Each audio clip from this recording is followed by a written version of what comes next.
Dangerously Incompetent's World of Tanks Tank Reviews. This episode, the D1, French Tier 2 light tank.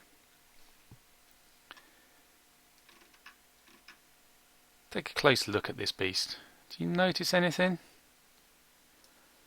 Anything standing out? Yes, that's right. The armour is riveted. Now that is never a good sign. The D1 is typical of low-tier French tanks. It is slow, it is heavy, it's got a fair amount of armour, and it has a diddy little pop gun.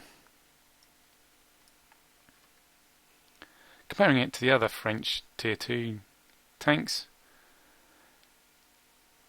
the Hotchkiss H35, all its stats are the same or better than this tank. And the Hotchkiss H35 isn't great. D1's got slightly better view range. The one thing it does have going for it is its excellent gun elevation arc. Look at that. And the gun depression minus 18, which is about as high as I can remember seeing. Which means it's great for fighting on crests. But it is so slow getting up there. Don't let that top speed fool you. Going up steep hills, really, really slow. So by the time you got to the crest, the decisive engagement has already happened. Either your team's won and moved over the crest, or the enemy team has won that engagement and is now over the crest and coming down the hill to swamp you.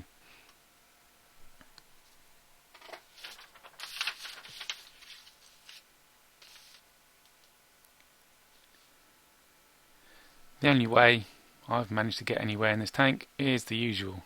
It's a platform for a pair of binocular telescopes. A bit camouflaged, stop you getting seen. Good crew, particularly the good commander for the view range bonus. And win battles by spotting against noobs.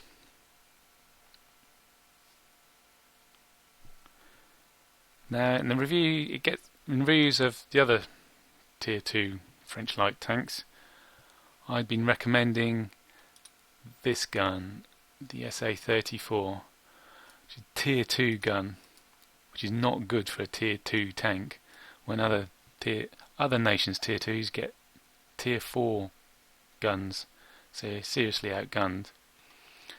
I'd been recommending this on the grounds that this Recursy has an effective shooting radius, which means any tank further than 400 meters from you, you will automatically bounce. You won't penetrate, no matter what. And since I was playing a spotter sniper, playing the tanks as a spotter sniper, then you're shooting past that radius a lot of the time. But this SA-34 has got low penetration and it's not that accurate even when you're fully aimed in. So after 400 meters, most of your shots aren't hitting, and if they do hit, they're not penetrating. So actually this 400 meter shooting radius isn't so much of a penalty. And you have it with the Recursor, you have almost double the rate of fire. Got much greater penetration, but you got less damage. Low aiming time, good accuracy. In practice, this gun is much, much better. So I'm going to have to go back to those earlier tank reviews and amend them to account for my mistake. This is the better gun. This is the gun to have.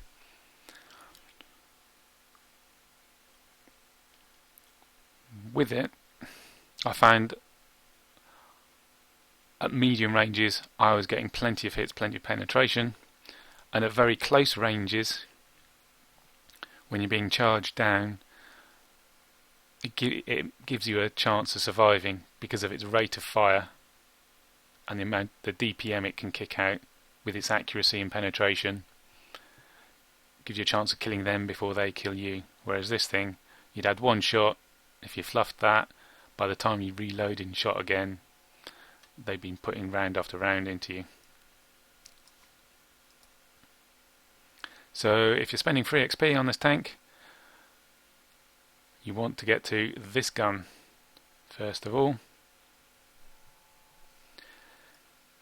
This tier 2 light tank, it can see tier 3 tanks in battles, and their guns are good enough to cut through your armour like butter, especially your hull armour, which is 30 mils, which is weak for the tier 2 French light compared to the other tier 2 French light tanks. And even if they have problems with that, they can just drive straight past you and then shoot your rear, while your slow turret traverse means you're finding it hard to hit them, even get your gun onto them. So overall, I would recommend spending as little time as possible on this tank, because it gets the dangerously incompetence big thumbs down.